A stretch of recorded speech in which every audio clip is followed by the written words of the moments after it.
TTD, Shri Rakesh Garg, Secretary, Department of Telecom, Government of India, Shri J Satyanarayana, Advisor IT to the AP Government, Shri Ashish Khaitan, Chairman of the Delhi Dialogue Commission, Dr. Balachandran, Ms. Vishaka, dignitaries on the dais, delegates, ladies and gentlemen. It is my pleasure and privilege to address all of you and speak a few words about the IT initiatives of the Government of Karnataka in this wonderful morning in this auspicious location. Good morning to you all. How many of you have seen a rainbow? A rainbow, Indradhanush in Telugu, Indradhanush in Hindi. Are there people in the audience who have seen a rainbow? Please raise your hands. Yes.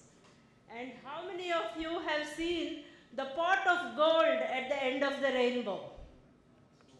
How many of you have seen the pot of gold at the end of the rainbow?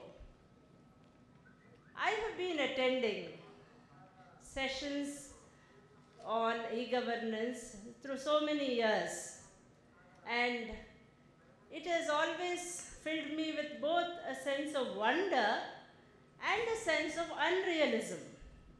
Is this all really possible? Yes? The pot of gold at the end of the rainbow, does it really exist? And today enlightenment dawned on me as Dr. Balachandran was speaking from the dais, as the other dignitaries were speaking in the first session.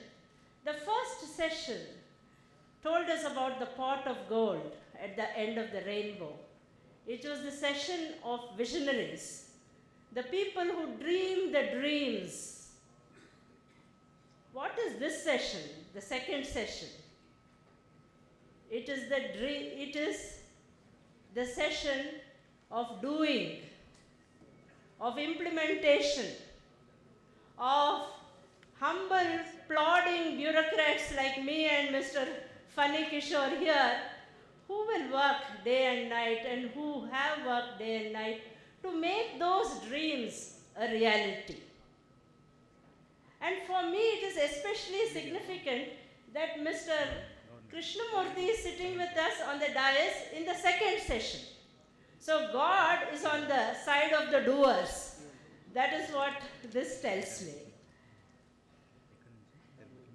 It is my privilege to speak a few words on Annabhagya, which is the PDS program of the Government of Karnataka and the IT initiatives that we have been taking.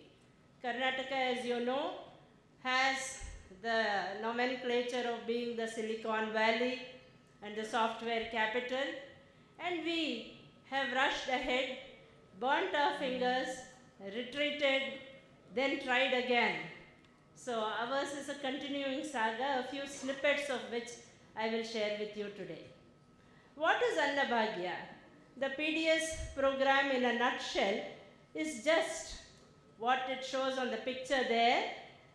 We supply for both the priority households and the non-priority households rice and wheat on a scale of issue which is determined both by the Government of India and the state jointly. The specific highlight of Annabhagya is that we supply the rice and wheat, the food grains, free of cost. Even though Government of India mandates a nominal charge, the state government, spearheaded by our Chief Minister, has taken the decision to supply the food grains free of cost, because no child and no adult shall go hungry in the state of Karnataka. Besides food grains, we also supply sugar, salt and palm oil to various beneficiaries at various scales of issue.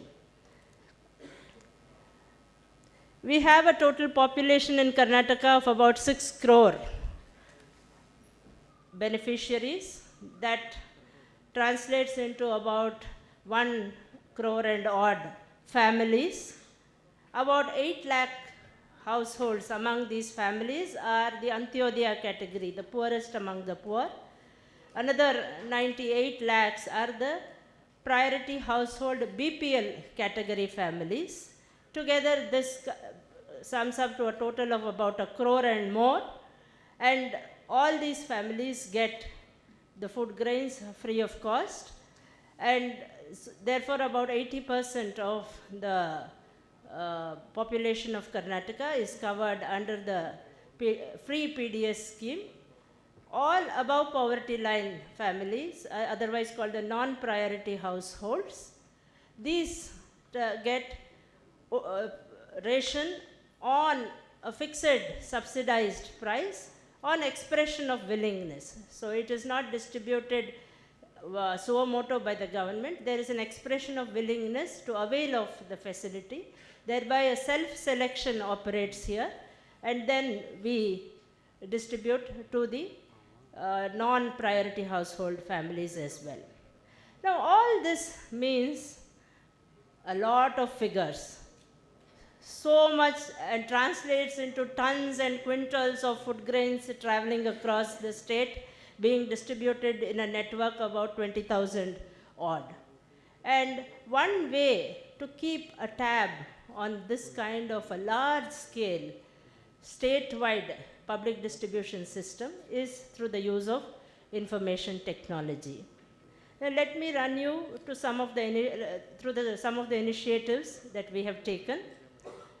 All 212 offices of the department at various levels are computerized, and the 312 wholesale points in the state have also been computerized, and all computers are interlinked to a central server maintained by the NIC. All ration card data is digitized. The ration card contains details of the photograph of the beneficiary, the biometric and the demographic details of the head of the household and all the family members aged above 5. It also contains the RR number, that is the electricity meter number in urban areas, and the household number, the property number in rural areas, the EPIC, that is the voter identity card number, as well as the UID numbers, the Aadhaar card number of the beneficiary, as well as the LPG consumer number of the family. All this is captured in the ration card database, and the ration card database is a dynamic database. It is the most live database that we have in Karnataka today. New families can be added, and details of existing families can also be modified at any point of time. And this central database is available to all officers and officials of the department. Now, most of our data is also available in the public domain through what we call the transparency portal. For paucity of time, I am not able to run you through the net itself, but it is available at any time in the www.ahara.kar.nic.in. So the entire details of the ration cards, the beneficiaries, the allotment of the different districts, down to the level of every fair price shop. This is available, and this is monitored regularly, and it is renewed every month. So every month a fresh allotment is given, taking into account the number of beneficiaries who are present and availing the ration at that particular point of time. Now the state portal, this ahara.in, it contains the ration card status, the ration card details, statistics, BPL criteria, status of new applications that have come, the fair price shop details, allotment details, the office details, and contact details. Everything is available on the net, and the public are able to view the details of a ration card, and if they have any opinion or complaint, if they feel that Kalpana has got a ration card which she does not deserve, she is a above poverty line category person but she has got a BPL card, then they can register that complaint, and that is then monitored by the central office. There is also the facility to lodge complaints and grievances using a mobile number through the number 1967, and also another 1800 toll-free number. If all these things are available on our public portal. Okay, these are I am showing you the screenshots for paucity of time. So these are the entire statistics of the department which are available. So the next, we go to the new online applications. So I was speaking of the applications which are already there in the database which has been created. Now we have created a system by which anybody who needs a new ration card goes to the portal, and through any Bangalore One Center or Karnataka One Center, they fill in the details online, and giving both their demographic, family and their biometric details, and that is then used as the database for further verification and issue of a new ration card. So that has been entirely made online. So this is the data by which you get the ration card's status. If you have applied for a ration card and then you enter the number, you will know you can track the status, and you also get an SMS application message when the ration card is finally issued to you, so that you can go and receive the ration card from that particular office. As you can see, the entire details of the family are captured. This is the ration card, specimen copy of the ration card issued to a person, to any person.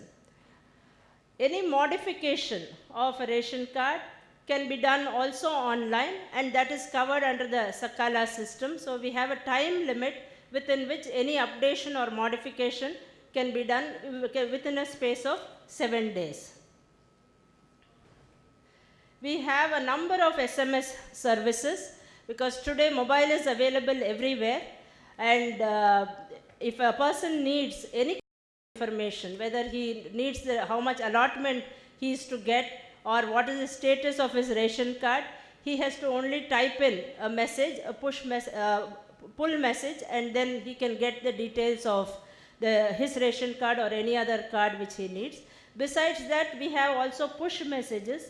Every single beneficiary gets a SMS message on his monthly allotment. For example, if on the 1st of the month, I will get a message saying, if I am a BPL beneficiary or an APL beneficiary, I will get a message saying that this is the allotment of rice. You are due to get 3 kg of rice and 2 kg of wheat this month. You are also due to get 1 kg of salt and 1 kg of sugar. For this, you have to pay this amount, 100 rupees or 150 rupees as the case may be. That amount as well as the quantum is all indicated in an SMS message to every beneficiary, which is a push message from the department. Every single beneficiary who has registered his mobile number with us gets this message. By this, we avoid the twin problems of under supply and overcharging, both of which the fair price shops have been accused of, and which is a major problem in the remote areas. So now every single beneficiary who is connected can get information on how much he has to get and how much he has to pay. This is a service which we started sometime in the middle of last year, and this has caught on very greatly. Besides this, we also have what are called the POS machines, the point of sale machines.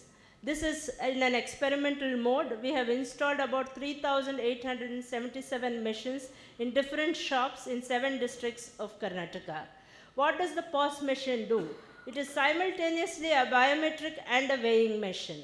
So a beneficiary goes to the ration shop and to take his ration. The ration is then he gives his ration card ID and his biometric identification. We have already collected the biometrics of all beneficiaries, and it is stored locally and in the machine as well as in the server. He gives his biometric, and then he gets the information saying, you are so and so, you are Mr. Fani Kishore. you are entitled to 5 kg of rice this month. You also get 1 kg of sugar.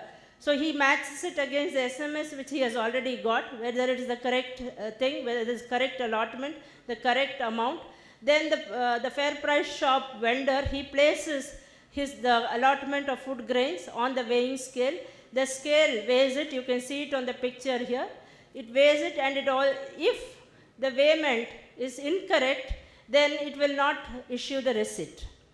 So he cannot meddle with the weight of with the quantum of the food grains which has to be allotted to, which is the rightful desert of every beneficiary. So once that weight tallies, then a receipt is issued, he pays the amount and goes back taking his ration. So this experiment we have done in 7 districts. We have already installed about 3,800 machines, and we are due to install another 3,000 machines in the next few months. The present weighing scale is a large and bulky machine, which we started this experiment a few years ago, which was at that time, that was the current technology. Now we are about to experiment, we are on the threshold of experimenting with a handheld POS machine, okay, which can be connected to a weighing scale, which is much easier to charge, to move, to upload data to the NIC server, and is also much less expensive. So if any of you here are in the business of vending handheld POS machines, then you are welcome to Karnataka. We are going to start with the Udupi district, which is a highly literate district with a compact data of about 600 shops. So we begin in Udupi in a few months, and then we will scale it up to the rest of Karnataka. Besides this, all of you must have heard a lot about Aadhaar seeding and Epic seeding. We match 2 data.